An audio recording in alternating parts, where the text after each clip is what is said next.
Sociologists studying cult dynamics identify several recurring traits: moral infallibility of the in-group, suppression of dissent, selective application of rules, emotional rather than empirical reasoning, moral justification of harm when committed for the cause.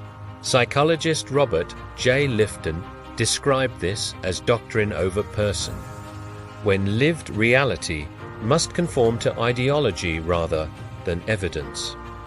Critics argue modern, left-wing identity politics operates this way.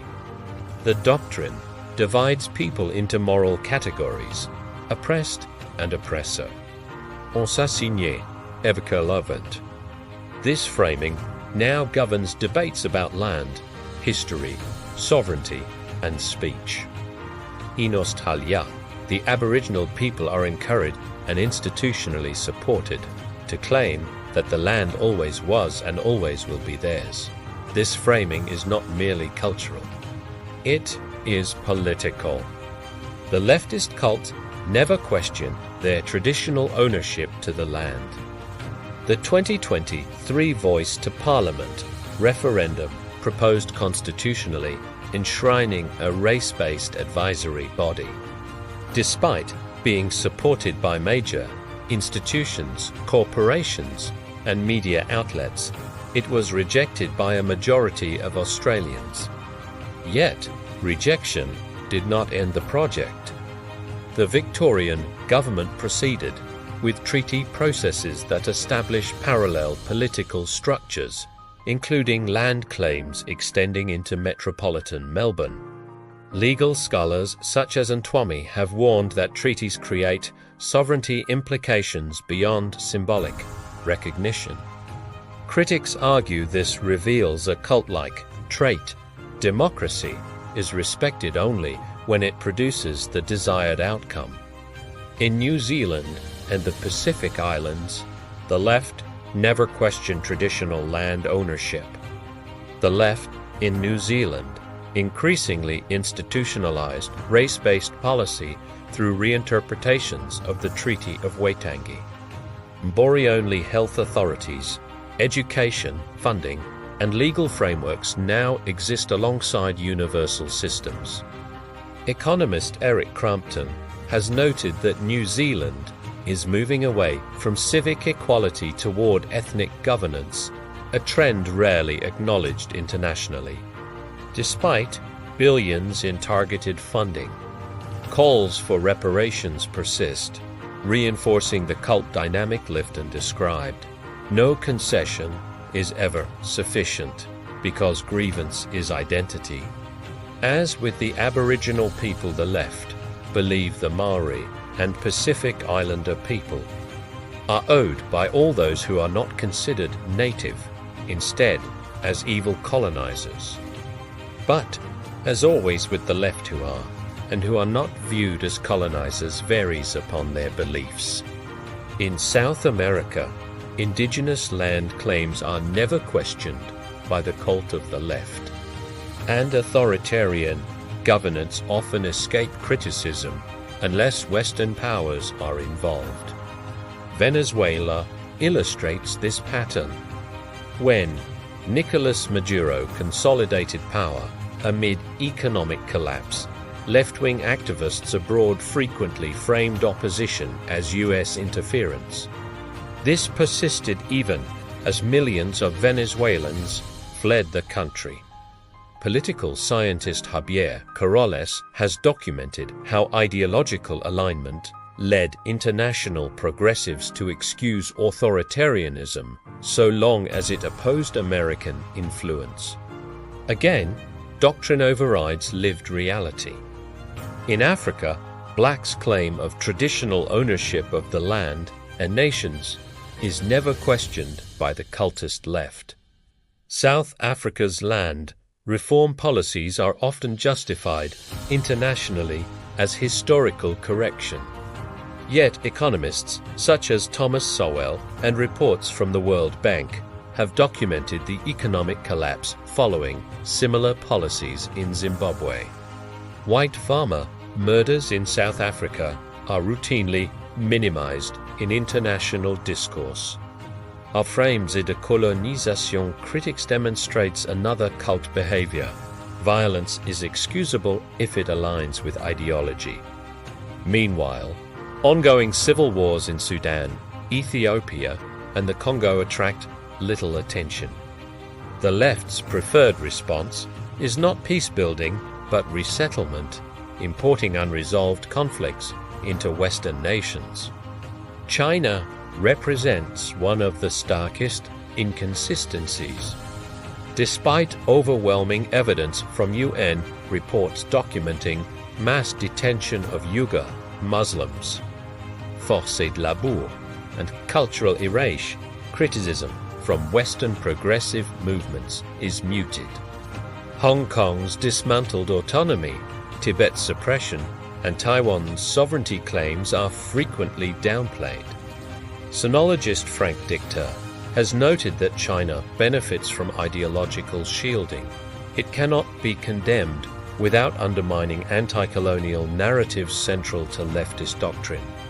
On the subcontinent, traditional land ownership is never questioned by the cult of the left, even when it comes to the creation of Pakistan and Bangladesh in the name of religion. The All India Muslim League demanded an all-Muslim nation on Indian land, which they were granted in 1947. In the cases of Pakistan and Bangladesh, the left have foregone their traditional land ownership belief and instead support native land being handed over to Muslims. Take note of this fact. It is a warning for the future. Israel is the exception that proves the rule, while no other Middle Eastern sovereignty claim is challenged. Israel is routinely framed as an illegitimate settler state. Slogans sur chasse from the river to the sea are defended as liberation rhetoric despite explicit calls for Israel's elimination. Palestinian land rights matter so much to the cult of the left. They support their protests and calls for the abolishment of Israel. It has been their most important cause for more than 2 years. The left march alongside Muslims all over the world. They turn a blind to national flag burning by the Palestinian protesters. It does not matter if it offends the people of those nations. This highlights the left belief Muslims have greater rights in foreign lands than even the traditional owners. Those who believe the hatred and violence from Palestine and the Middle East should not be imported into their nations are labeled Islamophobic, a tactic of the left that unbelievably works on people. Their opponents make a rational argument supported by facts. The leftist cultist shouts a negative label against their opponent, and they believe they have won the debate. It is not Islamophobia to question why the leftist cult believe Muslim rights outweigh those of other people all over the world. Political philosopher Bernard Henry Levy has described this as the moral inversion of anti-Semitism through progressive language, violence committed by Palestinian groups is contextualized as resistance. Israeli self-defense is framed as oppression. Cult logic again prevails. Ends justify means. Of course, the leftist cult fight for Palestine has silenced the voices of others who were once the left's favorite cause. When Russia invaded Ukraine, sovereignty briefly mattered again. Western governments supplied arms but avoided direct risk. As soon as the Israel-Palestine conflict escalated, Ukraine vanished from public focus. Aid slowed. Media attention shifted. Critics argue this demonstrates that principles are not permanent. They are attention-based and ideologically ranked. Now, we get to Western Europe, and rules of traditional ownership change dramatically. when it comes to the ideals of the leftist cult. In England, the white people who are the traditional owners of the land are shouted down as racists for claiming sovereign rights to their land. Expressions of national identity are increasingly framed as extremism. St. George flags are treated as symbols of hate. Meanwhile, ethnic and religious identity politics flourish. Figures such as Tommy Robinson have been repeatedly imprisoned for speech related to grooming gangs and Islamic extremism topics later substantiated by official reports, including the J report on Rotherham. Sociologist Frank Furedi argues this reflects a broader pattern. Native populations are taught silence as a moral duty. Self-loathing is encouraged throughout Great Britain and Ireland, and all Western liberal nations throughout the world. These governments actually provide economic support for foreign nationals, even those who breach their nation's borders and enter the country illegally.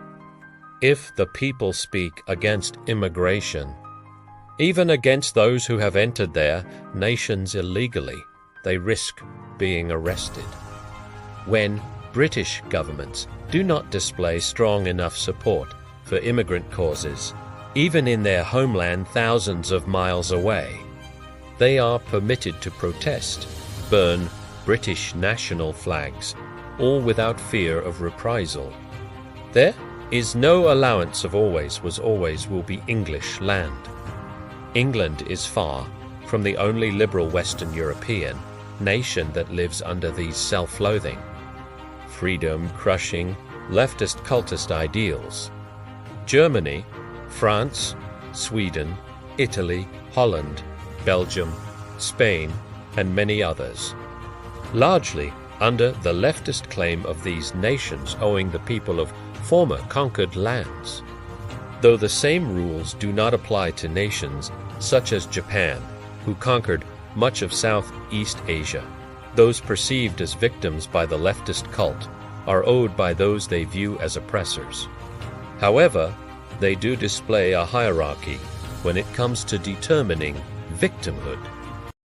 When British governments do not display strong enough support for immigrant causes, even in their homeland thousands of miles away, they are permitted to protest, burn British national flags, all without fear of reprisal.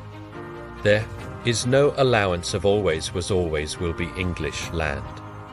England is far from the only liberal Western European nation that lives under these self-loathing, freedom-crushing, leftist cultist ideals. Germany, France, Sweden, Italy, Holland, Belgium, Spain, and many others, largely under the leftist claim of these nations owing the people of former conquered lands. Though the same rules do not apply to nations such as Japan, who conquered much of Southeast Asia.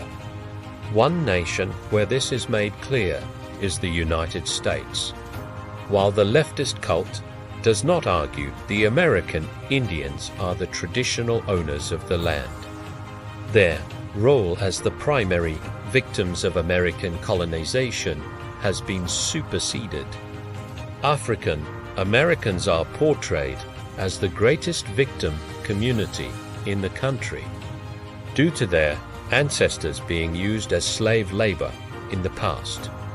They are hailed by the left as the true builders of the American nation and should display pride in their history and culture. In the United States, race-based funding programs are extensive, where the African American people receive benefits from black-only government programs, as do the native Indian people. Yet not one white-only government assistance program exists, even though their forefathers helped build the American nation. The hypocritical nature of leftist cult victimhood in America is completely inconsistent when compared to their traditional owners' first policy in other nations. the cult pushed for a black president. They did not push for a Native American to become president to represent the people and the land. Once they achieved their initial goal again, they did not promote a Native American Indian for president. Instead, they attempted to have a woman elected, first white then black. Of course, when they were not elected, cries of sexism and racism were heard from the left. Their choices for president were odd, as apparently they could have achieved two self-righteous goals at once. If they had have put forward a combination of both a woman and a native Indian who was already in the Senate.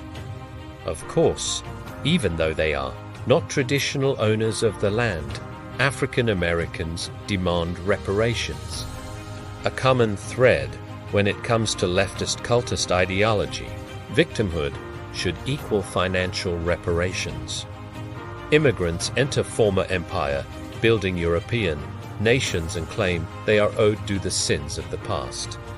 Non-white, native traditional landowners demand they be repaid by the descendants of the original evil colonizers. The leftist cult support their claims, even though they are expecting people who were never slave owners or colonizers to repay people who were never slaves or conquered. If we were to follow leftist cultist logic, the descendants of those serving multiple life sentences should serve until all the outstanding sentences. Once the original perpetrator passes away. Of course, this is just ridiculous, but this is what they are doing to people in nations throughout the world. Demands for reparations persist despite the absence of living perpetrators or victims. Once again, though, who is and who is not entitled to reparations? The African American people are entitled as their ancestors were used as slave labor. Yet, in Australia, descendants of convicts and settlers, many subjected to forced labor, are discouraged from expressing national pride. As one convict inscription reads, "I broke the rock, I felled the tree. This nation is because of me." That history is now treated as shameful. Unless, of course, the cult of the left are demeaning the former British Empire. Then they defend the convicts with claims of British brutality against people who were stealing loaves of bread just to survive. Yet, they never defend them enough to believe their descendants deserve reparations. While those who built nations without the use of native or imported slave labor, such as Canada and New Zealand, cannot display pride in their history, due to be evil colonizers. Hoffer. Now, leftist cultist politicians throughout the Western world bring in millions of non-white immigrants to their nations. They are not reviled as evil colonizers or people stealing land, both from the original inhabitants and also from those who built the nations. Instead, they cherish their arrival, praise their culture, and allow them to speak in foreign lands, while traditional voices are silenced. With leaders in Western nations actually looking forward to the day white people become minorities on their own traditional lands. Of course, the leftist cultists never view themselves as colonizers, only those with opposing political and social views. They view themselves as the moral authority throughout the Western world. Therefore, they are immune from the rules to which they expect others to conform. Their self-righteous arrogance allows them to make and change the rules, enforce the rules but never follow them. Empires and nations rarely fall from invasion. They fall from internal fracture. Political philosopher Roger Scruton warned that societies collapse when shared identity is replaced by permanent grievance. The modern left, critics argue, no longer seeks equality, it seeks hierarchy reordered by ideology. Freedom of speech, national cohesion, and historical continuity are not threatened by foreign powers alone. They are undermined internally by a belief system that punishes dissent and rewards division.